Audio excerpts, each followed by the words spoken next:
Assalamualaikum warahmatullahi wabarakatuh dan salam sejahtera kepada pensyarah serta rakan-rakan sekalian. Okey, terlebih dahulu saya ingin mengucapkan terima kasih ke atas peluang yang diberikan untuk saya membentangkan topik yang bertajuk transformasi pendidikan dan mobiliti sosial di Malaysia. Okey, baiklah. Untuk memulakan perbentangan ini, saya ingin menjelaskan terlebih dahulu dua konsep utama dalam tajuk ini supaya kita mempunyai pemahaman yang jelas terhadap apa tajuk yang perlu kita belajar pada hari ini.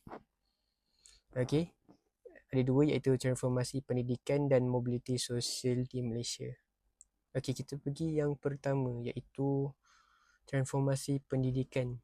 Transformasi pendidikan merujuk kepada perubahan yang berlaku dalam sistem pendidikan, sama ada dari segi pendekatan pengajaran, kaedah pembelajaran ataupun sistem pentaksiran, yang bertujuan untuk meningkatkan kualiti pendidikan agar lebih sesuai dengan keperluan semasa. Okey, perubahan ini penting kerana dunia hari ini sentiasa berkembang dan sistem pendidikan juga perlu berubah supaya dapat melahirkan pelajar yang bersedia menghadapi cabaran masa depan. Yang kedua, iaitu mobiliti sosial di Malaysia. Okey, maksud mobiliti sosial ialah merujuk kepada keupayaan seseorang individu untuk meningkatkan kedudukan mereka dalam masyarakat, sama ada dari segi ekonomi, pekerjaan atau status sosial. Ia merupakan faktor utama yang mempengaruhi perubahan ini dalam konteks pendidikan. Kita bagi contoh, okey? Kita bagi satu contoh. Seorang murid ni yang bernama Ali, kita letakkan nama dia Ali. Okey, Ali ni berasal daripada keluarga yang miskin, yang berpendapatan rendah. Okey, jadi jika Ali ini dapat mengubah kehidupan mereka, dia melalui pendidikan dengan mendapatkan pekerjaan yang lebih baik. Jadi Ali ni dia berpendapatan rendah dan dengan pendidikan tersebut dapat membuat Ali mendapatkan kerja yang lebih baik. Jadi dia dapat mengubah taraf hidup dia sebagai seorang keluarga yang mempunyai pendapatan rendah ke pendapatan yang mungkin lebih stabil. Namun begitu, tidak semua murid mempunyai peluang yang sama dalam pendidikan. Terdapat kumpulan yang tertentu seperti murid luar bandar, orang asli dan murid berkeperluan khas yang masih menghadapi pelbagai cabaran dalam mendapatkan pendidikan yang berkualiti. Saya akan memfokuskan kepada bagaimana transformasi pendidikan memberi kesan kepada mobiliti sosial serta cabaran yang dihadapi oleh kumpulan-kumpulan ini dalam sistem pendidikan di Malaysia. Baiklah, kita pergi kepada slide yang seterusnya, iaitu konteks transformasi pendidikan 2019. Panduan pelaksanaan pentaksiran bilik darjah 2019 yang dikeluarkan oleh bahagian pembangunan kurikulum menandakan satu transformasi besar dalam lanskap pendidikan Malaysia. Dokumen ini bukan sekadar garis panduan pentaksiran, tetapi satu visi menyeluruh untuk memacu kualiti pembelajaran murid melalui pendekatan bermakna. Transformasi ini menggambarkan peralihan daripada model pengajaran, iaitu pengajaran tradisional yang berpusatkan guru, kepada pembelajaran yang lebih aktif dan bermakna, di mana murid menjadi pelaku utama dalam proses pembelajaran mereka sendiri. Baiklah, dalam transformasi pendidikan di Malaysia, kita dapat lihat melalui pelaksanaan pentaksiran bilik darjah pada tahun 2019 yang menandakan perubahan besar dalam sistem pendidikan negara. Sebelum ini, sistem pendidikan lebih berorientasikan peperiksaan. Murid dinilai berdasarkan keputusan peperiksaan semata-mata, dan ini menyebabkan ramai murid belajar hanya untuk mendapatkan markah yang tinggi. Baiklah, seterusnya kita pergi kepada matlamat utama transformasi. Okey, dekat sini ada 3, iaitu pembelajaran bermakna, kualiti hidup dan mobiliti sosial. Okey, kita pergi pada pembelajaran bermakna dulu. Okey, pembelajaran bermakna iaitu meningkatkan kualiti pembelajaran secara menyeluruh dengan menekankan pemahaman mendalam berbanding hafalan semata-mata. Baiklah, matlamat yang pertama ini merujuk kepada pemahaman konsep secara mendalam. Okey, murid bukan sahaja mengetahui sesuatu fakta, tapi juga memahami sebab dan bagaimana sesuatu perkara itu berlaku. Okey. Sebagai contoh, kita bagi satu contoh. Dalam pembelajaran sejarah, murid bukan sahaja menghafal tarikh, tetapi mereka memahami sebab sesuatu peristiwa berlaku dan kesannya terhadap masyarakat. Jadi pembelajaran bermakna ni bukan pembelajaran yang belajar hanya untuk faham semata-mata, tetapi dia memberikan kesan kepada diri murid ini sendiri. Di mana contohnya dalam sejarah tadi, murid ni dia bukan hafal tarikh, tetapi dia dapat faham peristiwa yang berlaku dalam sejarah tersebut. Jadi dia akan ingatlah dalam pemikiran dia, dan dia akan boleh cerita dengan kawan-kawan dia. Okey, yang kedua, kita pergi pada kualiti murid, iaitu memastikan setiap murid menerima pendidikan berkualiti yang sesuai dengan potensi individu mereka.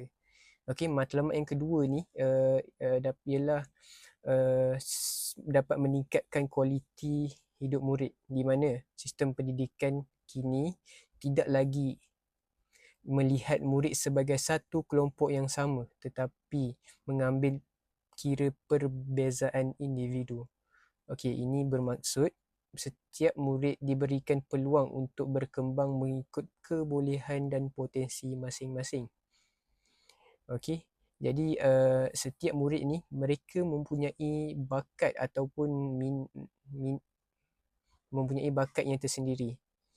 Okey, jadi guru ni perlu mengambil bertanggungjawab dalam menilai kebolehan dan potensi mereka, supaya jika seseorang murid ni ada bahagian yang dia kurang dan ada bahagian yang dia lebih, maka bahagian yang kurang itu guru perlu mengisi kekurangan tersebut, dan bahagian yang lebih itu guru perlu memberikan motivasi kepada mereka supaya mereka lebih motivasi ingin belajar.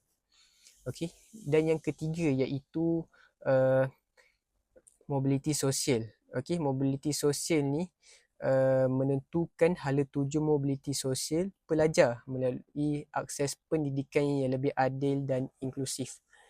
Okey, dalam matlamat yang ketiga ni iaitu mobiliti sosial, pendidikan berkualiti dapat membuka peluang kepada murid untuk meningkatkan taraf hidup mereka.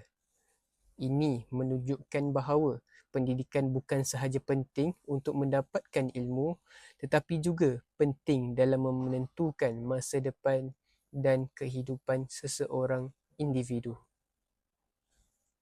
Baiklah, seterusnya kita pergi kepada pembelajaran bermakna, iaitu intipati transformasi.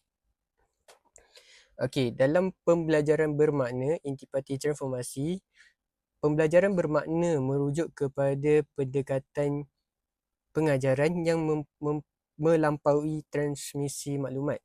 Ia menekankan pemahaman konseptual, pemikiran kritis dan aplikasi pengetahuan dalam konteks sebenar.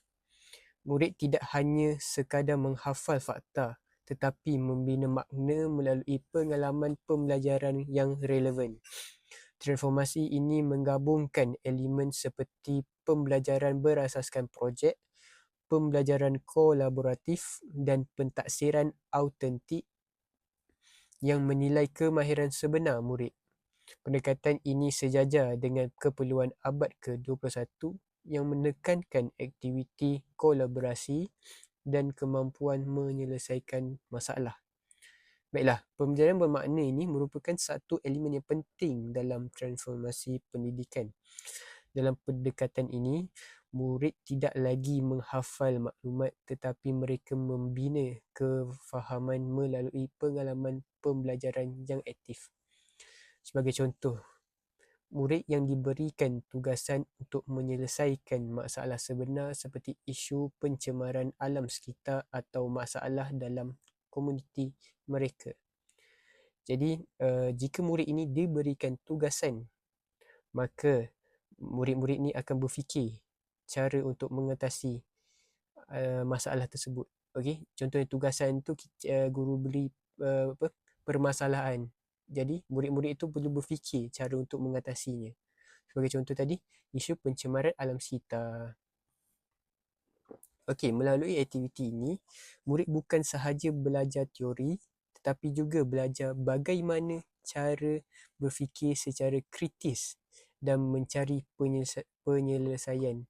Okey, daripada aktiviti ni, murid ni bukan sahaja dia dapat belajar secara fakta sahaja, tapi murid-murid ini dia dapat melahirkan nilai-nilai iaitu nilai-nilai kerjasama, nilai-nilai nilai-nilai murni yang lain supaya mereka ni dapat menyelesaikan permasalahan tersebut secara kritis dan kreatif. Murid-murid ni menggunakan akal mereka untuk berfikir dan menyelesaikan masalah tersebut. Okey, selain itu, pembelajaran secara kolaboratif juga membantu murid bekerja dalam berkumpulan. Okey, iaitu berkongsi idea dan menghormati pandangan orang lain. Okey, dekat sini kalau kita tengok pembelajaran secara kolaboratif ni adalah pembelajaran yang secara berkumpulan kalau kita boleh lihatkan. Okey, contohnya guru dia pecahkan kepada dua kumpulan dan dua kumpulan itu perlu siapkan satu tugasan dan siapa dapat siapkan tugasan, guru akan berikan ganjaran macam tu. Jadi dalam pembelajaran secara kolaboratif ni, murid-murid dapat berkongsi idea. Mereka dapat kongsi idea dia orang. Contohnya yang ni ada murid A ada idea cara untuk basuh basikal dengan menggunakan alat A, dan murid B ada cara basuh basikal dengan cara yang lebih mudah. Cara yang lebih mudah iaitu cara C. Jadi mereka dapat berkongsi ataupun dapat share lah. Dapat share. Supaya sesuatu permasalahan tu dapat diselesaikan dengan mudah. Okay, selain itu, seterusnya, kemahiran seperti komunikasi, kerjasama dan pemikiran kritis ini sangat penting dan ia diperlukan dalam kehidupan sebenar dan di dunia pekerjaan. Jadi kemahiran komunikasi ini adalah kemahiran yang sangat penting. Komunikasi, kerjasama dan pemikiran kritis, kerana dalam dunia pekerjaan sekarang, ketiga-tiga ini adalah sesuatu benda yang sangat penting. Okey. Ini menunjukkan bahawa pembelajaran bermakna itu bukan sahaja membantu murid dalam akademik tetapi juga dalam perkembangan diri mereka secara keseluruhan. Terusnya kita pergi kepada slide yang kedua iaitu hubungan dengan mobiliti sosial. Okey, dekat sini terdapat 4 iaitu pendidikan berkualiti, persediaan kerjaya, peluang ekonomi dan mobiliti sosial. Okey, dalam pendidikan berkualiti, akses kepada pembelajaran bermakna meningkatkan penguasaan kemahiran asas dan pemikiran kritis.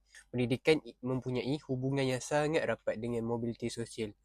Apabila seseorang murid mendapat pendidikan yang berkualiti, mereka akan mempunyai kemahiran dan pengetahuan yang lebih tinggi. Okey. Itu yang kedua, persediaan kerjaya. Penguasaan kemahiran relevan mempersiapkan murid untuk pasaran pekerjaan yang kompetitif. Okey. Kemahiran ini dapat membantu mereka bersaing dalam pasaran yang semakin kompetitif, iaitu semakin mencabar. Sebagai contoh, seorang murid yang mempunyai kemahiran komunikasi dan pemikiran kritis akan lebih mudah diterima bekerja berbanding mereka yang hanya bergantung kepada keputusan peperiksaan semata-mata. Jadi kemahiran komunikasi dengan pemikiran kritis ni sangat diperlukan dalam permohonan kerja, kerana mereka ni lebih hebat daripada mereka yang hanya bergantung kepada keputusan peperiksaan semata-mata.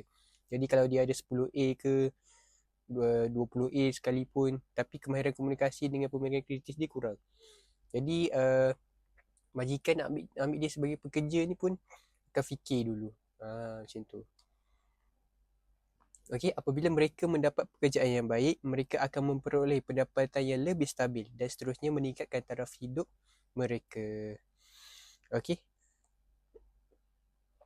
Okey, yang ketiga kita pergi kepada peluang ekonomi. Okey, kelayakan pendidikan yang lebih baik membuka peluang pekerjaan dan peningkatan taraf hidup.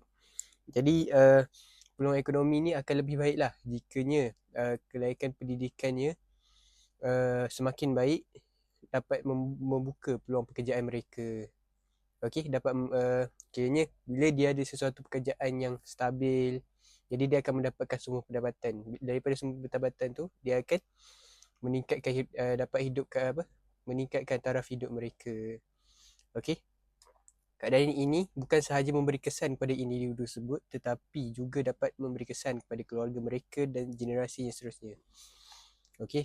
Maksud di sini dia dapat membantu keluarga dia orang dapat bina dapat ubah nasib hidup keluarga, dapat ubah nasib hidup keluarga dia orang dan dapat mengubah nasib hidup generasi yang akan datang. Okey, ini menunjukkan bahawa pendidikan memainkan peranan yang sangat penting sebagai alat untuk mengurangkan jurang sosial dalam masyarakat. Okey.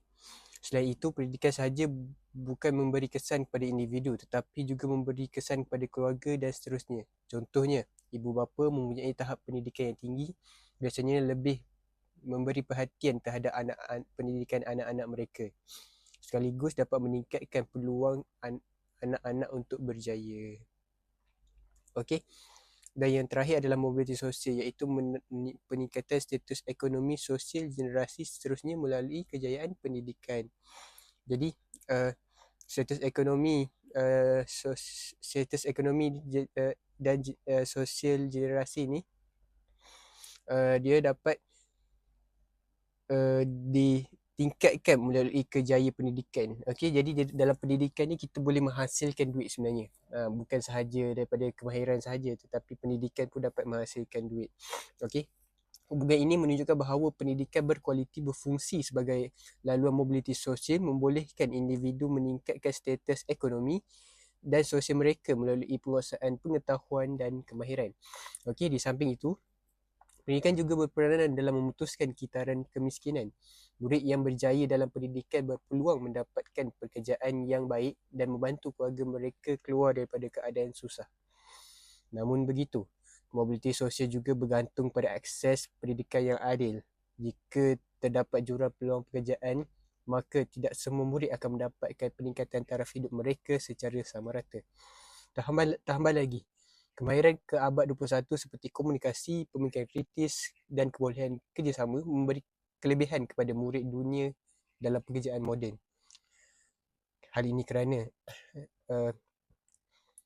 kemahiran abad ke-21 ini dapat meningkatkan kelebihan ataupun dapat memberikan manfaat kepada orang di sekelilingnya. Contohnya kemahiran komunikasi, kemahiran kritis dan kebolehan kerjasama. Lagi-lagi kemahiran kerjasama dan komunikasi. Sebab apa? Sebab kemahiran kerjasama ni mereka dapat membina satu matlamat dalam bekerjasama supaya sesuatu matlamat tu dapat dijayakan dengan berjaya. Dengan berjaya dan hebat lah. Dan komunikasi ni adalah diperlukan, sangat diperlukan dalam kebaran abad ke-21 ini. Dan akhir sekali, pendidikan juga dapat membantu membentuk keyakinan diri dan cara fikir seorang murid yang sangat penting dalam membina masa depan mereka. Okey, baiklah. Seterusnya kita pergi kepada kumpulan minoriti dan murid berkeperluan khas.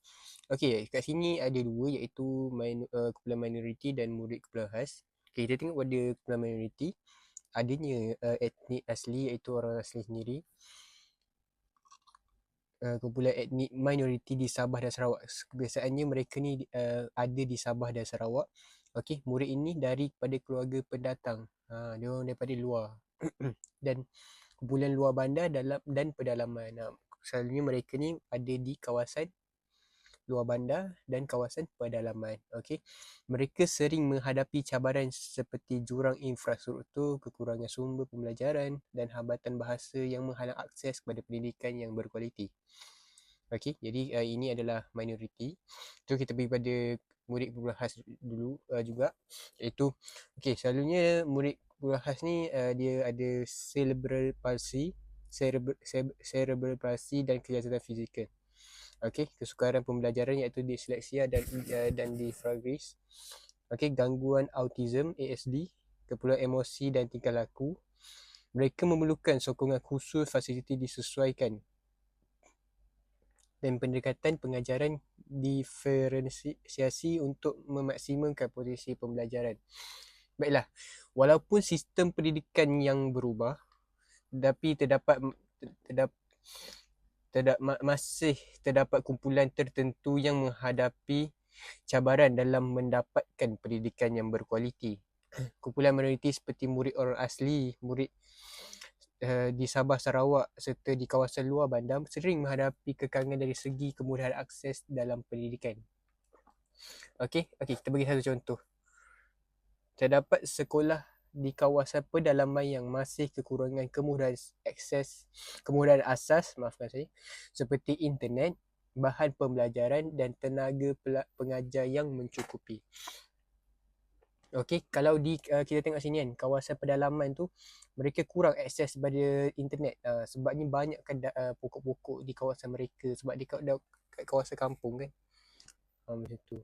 Lepas tu bahan pembelajaran pun kurang, tenaga pengajar pun kurang sebabnya nak hantar tenaga pengajar ke kawasan pedalaman ni agak susah je sebenarnya. Okey, selain itu murid berkeperluan khas juga seperti murid autism, disleksia dan masalah fizikal juga memerlukan pendekatan pembelajaran yang berbeza. Jika sistem pendidikan tidak mengambil kira keperluan mereka, mereka akan ketinggalan dan tidak dapat mencapai potensi sebenar mereka. Oleh itu, adalah penting untuk memastikan bahawa pendidikan yang dilaksanakan benar-benar inklusif dan memberi peluang yang sama kepada semua murid. Selain daripada cabaran yang telah disebutkan, jurang pendidikan antara kawasan bandar dan kawasan luar bandar lebih jelas kelihatan. Sekolah di kawasan bandar biasanya mempunyai kemudahan yang lebih lengkap berbanding kawasan pedalaman. Selain itu, murid daripada kumpulan minoriti juga sering mengalami kekurangan pendedahan awal kepada pendidikan yang berkualiti yang menyebabkan mereka ketinggalan berbanding murid lain.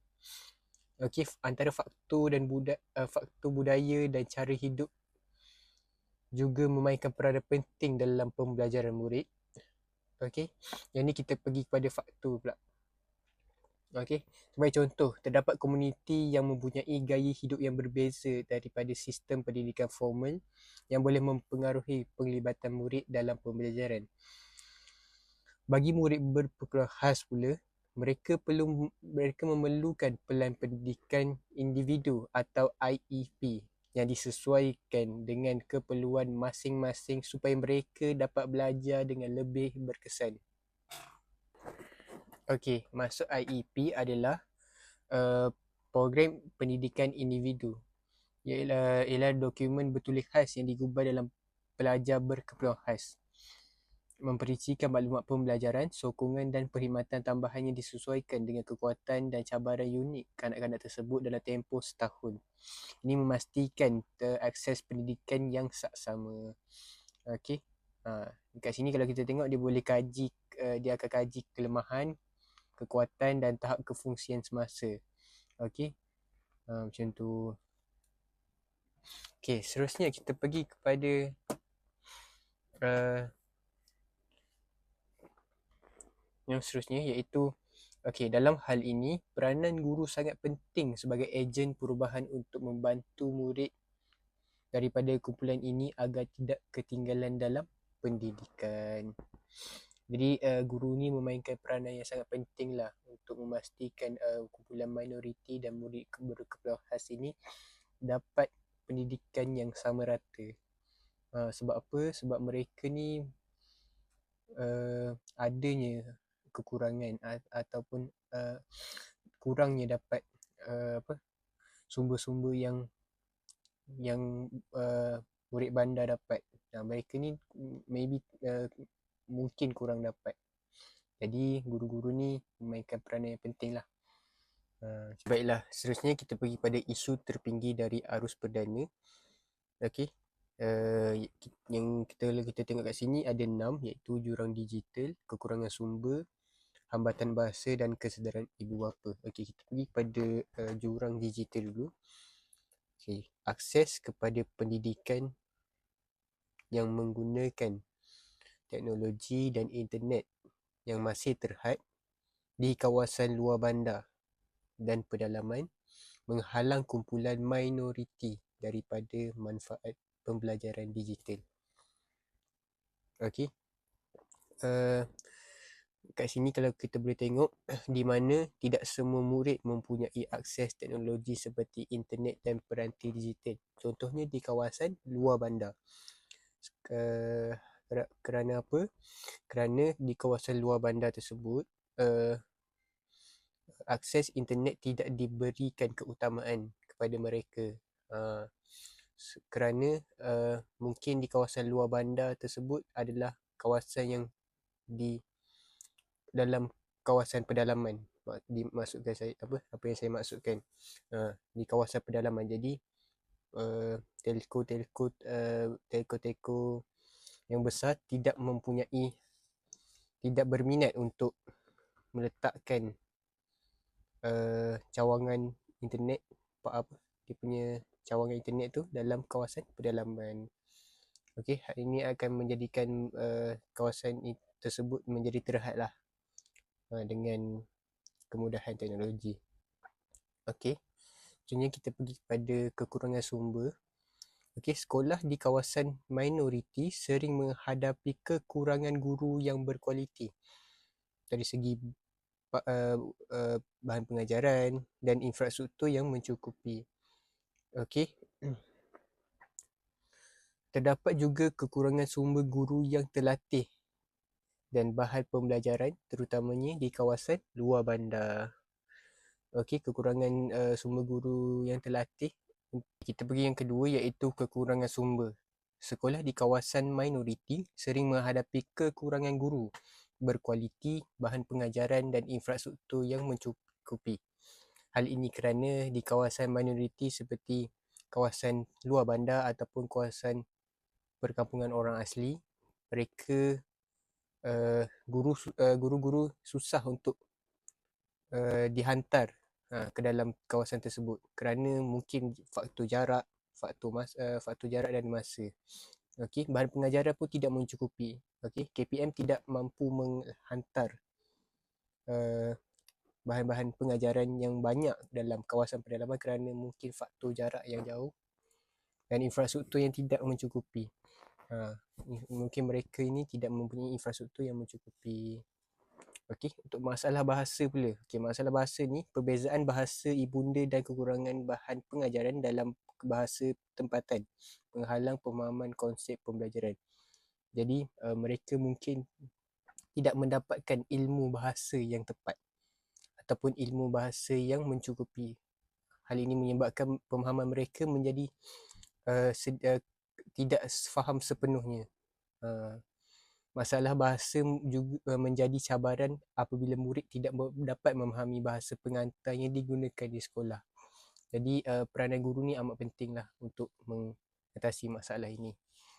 Okey, Dan yang terakhir adalah kesedaran ibu bapa yang rendah tentang kepentingan pendidikan turut memberi kesan kepada motivasi dan pencapaian murid. Okey, tahap pendidikan ibu bapa yang rendah dan kekurangan kesedaran tentang kepentingan pendidikan formal mempengaruhi sokongan kepada pembelajaran murid-murid. Okey. Semua isu ini adalah sangat penting dan perlu diatasi dengan segera. Okey, untuk memastikan murid-murid mendapat peluang pendidikan yang sama. Okey. Selain itu, jurang digital yang semakin ketara terutamanya selepas pelaksanaan pembelajaran secara dalam talian. Tidak semua murid mempunyai akses kepada internet atau peranti yang diperlukan untuk mengikuti pembelajaran. Jadi sekarang adalah zaman yang moden. Jadi banyak pembelajaran yang menggunakan dalam talian. Jadi murid-murid minoriti dan murid-murid berkeperluan khas ni lagi sukarlah mereka untuk dapat belajar dengan lebih baik. Okay, ketidaksamaan dalam pendidikan ini boleh menyebabkan ketidaksamaan peluang pekerjaan pada masa hadapan kerana murid yang ketinggalan dalam pendidikan akan menghadapi kesukaran untuk bersaing dalam dunia pekerjaan. Tambahan pula, murid yang sering ketinggalan dalam pembelajaran cenderung untuk hilang motivasi dan minat untuk belajar. Selain itu, sistem pendidikan yang terlalu umum juga kadang-kadang tidak mengambil kira keperluan murid, terutamanya bagi mereka yang memerlukan pendekatan yang berbeza. Oleh itu, peranan kerajaan adalah sangat penting dalam memastikan kemudahan pendidikan dapat disediakan secara lebih seimbang kepada semua murid. Kita pergi kepada langkah-langkah ataupun transformasi pendidikan. Kalau kita tengok kat sini, transformasi pendidikan membawa kesan positif kepada sistem pendidikan. Jadi pada kesan positif ni akan memberikan impak-impak yang positif kepada sesebuah pendidikan. Antaranya adalah peningkatan akses kepada teknologi. Okay. Program seperti kelas pintar dan pengalihan tablet meningkatkan akses kepada teknologi pembelajaran. Okey, jadi kalau kita tengok kat sini, penggunaan peranti digital seperti tablet apa semua, itu sangat membantu murid-murid dalam menarik minat mereka untuk belajar dan dapat memberikan motivasi kepada murid-murid. Okey, jadi murid-murid itu akan mudah untuk fahamlah belajar tersebut. Senang nak masuk ataupun mudah nak difahami yang diajar oleh guru. Okey. Selain itu, pendekatan inklusif ataupun pendekatan pembelajaran yang lebih fleksibel dapat membolehkan murid belajar mengikut gaya pembelajaran masing-masing.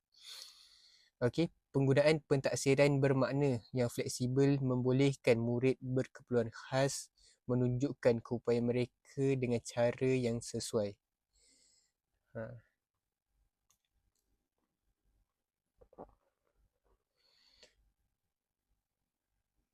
Sistem ini juga memberi pengiktirafan kepada pelbagai jenis bakat, bukan hanya pencapaian akademik semata-mata.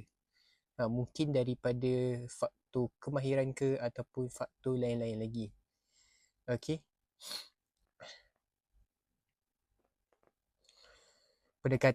Penekanan kepada pembelajaran holistik mengiktiraf kebolehan pelbagai jenis bukan hanya akademik.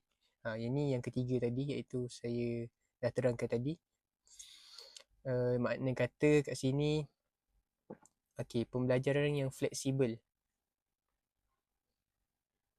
Pembelajaran yang fleksibel dapat membolehkan murid-murid ni belajar mengikut diorang punya penggayaan dan pembelajarannya yang tersendiri. Jadi murid-murid ni dia macam lebih mudah faham lah jika mereka ada gaya pembelajaran yang tersendiri, dan guru dapat kesan dan dapat membantu mereka.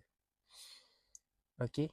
Di samping itu, pelbagai program sokongan juga diperkenalkan untuk membantu murid yang memerlukan.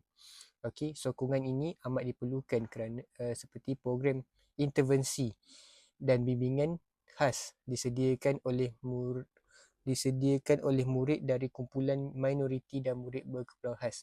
Okey, program-program ini adalah sangat penting kepada mereka supaya mereka mendapat pendidikan yang berkualiti. Kerana pada kumpulan minoriti mempunyai kekurangan ini dan kekurangan A, dan murid berkeperluan khas mempunyai kekurangan B. Mana kata mereka mempunyai kekurangan yang lain. Jadi guru-guru ni perlu mengambil berat ataupun bertanggungjawab untuk memastikan setiap pembelajaran murid minoriti dan keperluan khas adalah sama rata. Macam tu. Ini menunjukkan bahawa transformasi pendidikan mempunyai potensi yang lebih besar dalam peningkatan kualiti pendidikan dalam keseluruhan. Okey, baiklah. Seterusnya kita pergi kepada cabaran dan impak negatif. Realiti di lapangan, walaupun visi transformasi adalah bermakna, pelaksanaan di lapangan menunjukkan jurang antara dasar dan realiti. Kumpulan minoriti dan murid berkeperluan khas masih menghadapi cabaran signifikan. Okay, ada 4, iaitu program transformasi lebih fokus di kawasan bandar berbanding luar bandar. Itu yang pertama. Yang kedua, kekurangan guru latihan khas dalam mengenali keperluan pelbagai murid. Yang ketiga, bahan pengajaran tidak sentiasa disesuaikan dengan konteks budaya minoriti. Dan yang keempat, kumpulan logistik dan kewangan masih tidak mencukupi. Walaupun banyak kebaikan, tetapi masih terdapat cabaran dalam pelaksanaan transformasi ini. Jurang antara bandar dan luar bandar masih menjadi isu utama. Okey, hal ini kerana jurang antara bandar dan luar bandar ini adalah sesuatu jurang yang berbeza. Jadi mereka punya pengetahuan dalam pendidikan juga berbeza. Okay. Selain itu, tidak semua guru mempunyai latihan yang mencukupi untuk melaksanakan pendekatan pembelajaran baharu. Bahan pembelajaran tidak juga sentiasa sesuai dengan latar belakang murid. Jika cabaran ini tidak diatasi, ia boleh menyebabkan jurang pendidikan yang semakin besar. Walau bagaimanapun, terdapat juga pelbagai cabaran dalam pelaksanaan transformasi pendidikan ini. Antaranya ialah tekanan kepada guru untuk menyesuaikan diri dengan sistem baharu, terutamanya dalam sistem teknologi dan kaedah pengajaran yang berbeza.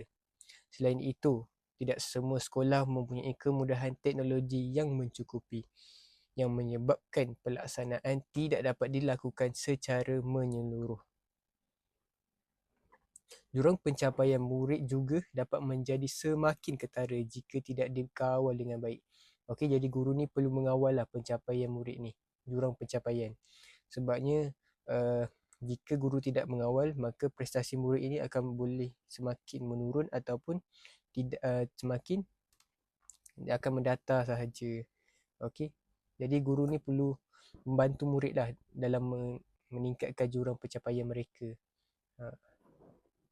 dari segi akademik ataupun jasmani. Okay. Tambahan pula, pelaksanaan dasar pendidikan tidak sentiasa seragam di semua kawasan sekolah, yang menyebabkan keberkesanannya yang berbeza-beza. Kekangan masa dan beban guru juga memberi kesan kepada keberkesanan pelaksanaan transformasi ini. Okey, kekangan masa dan beban guru. Okey, kalau kita tengok kekangan masa kan, kekangan masa ni kita boleh tengok masa dalam PDPR ataupun PDPP adalah sangat tidak cukup sebenarnya. Hal ini kerana guru perlu mengajarkan banyak topik dalam satu masa, banyak silibus dalam satu masa. Jadi beban kerja guru, jadi hal ini akan memberikan beban kerja kepada guru. Jadi guru ni akan stres lah dalam menghadap masalah-masalah ini. Okey, jadi kita perlu melihat kepada cabaran ataupun impak negatif ini supaya kita dapat uh, solusi ataupun dapat atasi masalah ini, supaya pembelajaran yang dalam pendidikan dapat dilaksanakan dengan stabil. Okey, baiklah. Kita pergi kepada yang terakhir, iaitu kesimpulannya. Okey, kesimpulannya kita bagi satu ayat, iaitu jalan ke depan. Okey, ada 3, iaitu dasar inklusif diperkukuh, yang kedua pembangunan guru, dan yang ketiga libat urus komuniti. Okey, kita pergi pada yang pertama. Dasar transformasi perlu menetapkan matlamat khusus untuk kumpulan minoriti dengan petunjuk prestasi yang diukur. Yang kedua, pembangunan latihan guru dan pendekatan inklusif dan pengajaran diferensiasi menjadi keutamaan nasional. Yang ketiga, libat urus komuniti. Libatkan komuniti minoriti dalam pembangunan bahan pengajaran dan program pendidikan untuk memastikan relevan dalam konteks mereka. Okey. Sebagai kesimpulan, transformasi pendidikan di Malaysia merupakan salah satu langkah yang penting dalam meningkatkan kualiti dalam pendidikan dan mobiliti sosial. Namun, kejayaan transformasi ini bergantung pada pelaksanaan yang inklusif dan adil. Semua pihak perlu bekerjasama untuk memastikan tiada murid yang tercicir. Pendidikan bukan sahaja satu keperluan, tetapi merupakan hak individu dan kunci utama kepada masa depan yang lebih baik. Okey, sebagai tambahan, transformasi pendidikan memerlukan komitmen jangka masa dan perbantuan daripada semua pihak, bukan sahaja perubahan semata-mata. Okey, kerjasama antara pihak sekolah, ibu bapa dan masyarakat adalah amat penting dalam memastikan kejayaan sistem pendidikan ini. Selain itu, penambahbaikan dalam sistem pendidikan perlu dilakukan secara berterusan agar sentiasa relevan dengan perubahan zaman. Fokus utama transformasi ini adalah memastikan keadilan dalam pendidikan, di mana semua murid mempunyai peluang yang sama untuk berjaya.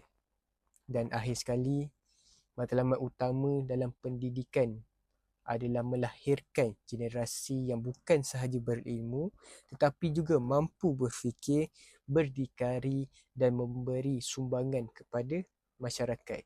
Jadi, pendidikan ini adalah bukan sahaja